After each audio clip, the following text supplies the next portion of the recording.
తర్వాత ఇక్కడ నుంచి మనము ఒక రైఫల్ ఒక గ్రెనేడ్ ని ఫైర్ చేయాలి. ఒక గ్రెనేడ్ ఫైర్ చేయాలంటే ఫస్ట్ మనం ఏమేమి రెడీ చేసుకోవాలి, ఏమేమి గమనించాలి? ఒకటి ఇగ్నేటర్ సెట్ గమనించాలి, అది 7 సెకండ్ 4 సెకండ్ అనేది ఒకటి గమనించాలి. తర్వాత రెండోది బాలిస్టిక్ కార్ట్రేజ్. ఏం చేయాలి? Ballistic cartridge. తర్వాత ఒక గ్రెనేడ్ ని తయారు చేయాలి. ఫైర్ ఇగ్నేటర్ సెట్ ని గ్రెనేడ్ లో పెట్టాలి, బేస్ పెట్టి తోటి ఫుల్ టైట్ చేయాలి. ఖచ్చితంగా ఇక్కడ అదనమైనటువంటి ఇంకొక కాంపౌండ్ లీడర్ के लिए 1 ballistic cartridge load safety catch forward open bolt take ballistic cartridge check the cartridge load the cartridge close the bolt safety catch back ఎమ్మడ సేఫ్టీ క్యాచ్ ఏం చేయాలి? బ్యాక్ చేయాలి. ఎందుకో లేకుంటే ఏదైనా సందర్భంలో ఫైర్ అయిందనుకో ఇబ్బంది అయిపోతుంది. కాబట్టి అందుకే మనము దాన్ని మళ్ళీ ఏం చేసినాం, సేఫ్టీలో పెట్టుకున్నాం. తర్వాత ఇప్పుడు 1 గ్రెనేడ్ లోడ్. ఏం చేయాలి? లీడర్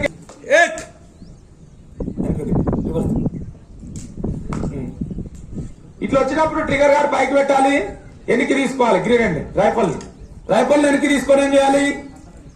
ఇక్కడ చూడండి, గ్రెనేడ్ పైకి ఏం కాదు, దాన్ని సేఫ్టీ పెట్టుకో. కుడి చేతోటి సేఫ్టీ పిన్ పీకాలి. ఇప్పుడు పెట్టేటప్పుడు చూడండి, సేఫ్టీ లివర్ గ్రెనేడ్ కి ఏదైతే సేఫ్టీ లివర్ ఉందో ఆ యొక్క సేఫ్టీ లివర్ ని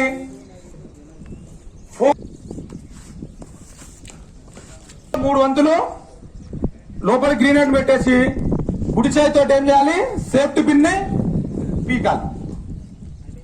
ఇక్కడ సేఫ్టీ పిన్ చేసేటటువంటి పని ఇప్పటి నుంచి ఏం చేస్తుంది? రీఛార్జ్ యొక్క పంచు భాగం ఏదైతే చేస్తుంది. ఆ డౌట్ రావద్దు.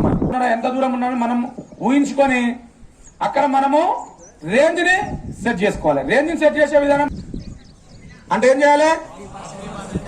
హాఫ్ ని కరెక్ట్ క్లోజ్ చేసేసి లాక్ చేసేయాలి. లాక్ చేసేసుకున్నాడు.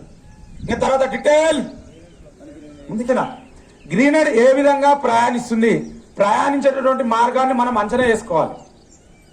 అంచనా వేసుకొని ఆ మార్గంలో ఏదైనా అడ్లున్నాయా, చెట్లు ఏమైనా తగులుతాయా, లేకుంటే ఏమైనా తీగలాంటివి ఏమైనా ఉన్నాయా, అవన్నీ గమనించి ఆ యొక్క మార్గంలో గ్రెనేడ్ ప్రయాణించేటటువంటి మార్గంలో ఎలాంటిది లేదనుకున్నప్పుడు మనము గ్రెనేడ్ ని ఫైర్ చేయాలి. లేదా ఏదైనా అడ్డుందనుకో ఇబ్బంది అవుతుంది. ఏం కరెక్ట్ తీగకే తగులుతుందా అని అనుకోవద్దు. ఒక తీగ ఉన్నది, ఆ తీగకే తగులుతుందా గ్రెనేడ్ అని అనుకోవద్దు. క్రికెట్ స్టేడియంలో ఎన్నిసార్లు డ్రోన్ కెమెరాకు తగలలే? ఎంత ఉంటుంది థ్రెడ్? అది సన్నగానే ఉంటుంది ఆ థ్రెడ్. అది దాన్ని తగలలేదా? తగులుతుంది. కాకపోతే అక్కడ డెడ్ బాల్ ప్రకటించవచ్చు, ఇక్కడ డెడ్ బాల్ ఉండదు. మనకి లే పొజిషన్. ఇక ఫైర్ ఏ విధంగా ఫైర్ చేస్తారు? ఒకే చెరుకులో కొట్టాలి. ఫైర్ అన్నప్పుడు మనకి ఇక్కడ సేఫ్టీ క్యాచ్ ఎక్కడుంది? బ్యాక్ లో ఉంది. కాబట్టి సేఫ్టీ క్యాచ్ ని ఫార్వర్డ్ చేయాలి. Leader 1 grenade fire, safety catch forward. అలా ఎమ్మటే ఫైర్ చేస్తాడు. ట్రిగర్ నొక్కగానే ఏమవుతుంది? ఫైరింగ్ పిన్ తన స్థానం నుండి బయటకు వచ్చేస్తుంది. బయటకు వచ్చేసి బాలిస్టిక్ కార్ట్రేజ్ యొక్క 22K వెరిఫికేషన్ క్యాప్ అని ఇట్టిస్తుంది. అక్కడ ఉండేటటువంటి ఈ విధంగా వచ్చిందా? ఏ విధంగా ఎస్కేప్ అవుతుందో చూడండి. ఇలా వస్తుంది. ఇలా వచ్చిందా? ఆటోమేటిక్ గా ఎప్పుడైతే ఈ యొక్క గ్యాప్ చెక్ నుంచి ఈ డీఛార్జ్ కప్ నుంచి గ్రెనేడ్ ఇలా బయటికి వెళ్ళిపోతుంది. ఎగ్జాక్ట్లీ ఇక్కడ మన డీఛార్జ్ కప్ ని దాటినమ్మట ఏమవుతుంది? సేఫ్టీ లివర్ అనేది ఎగిరిపోతుంది. ఇప్పుడు ఎగిరిపోయిందా? ఆ విధంగా ఎగిరిపోతుంది. ఎగిరిపోయినమ్మట మీకు తెలుసు ఏమైతుంది? స్ట్రైకర్ యొక్క తీసుకోబోతుంది. బ్యారల్ వెల్డింగ్ కొట్టండి, బ్యారల్ కూడా బ్లాస్ట్ అవుతుంది. మామూలు రౌండ్ కూడా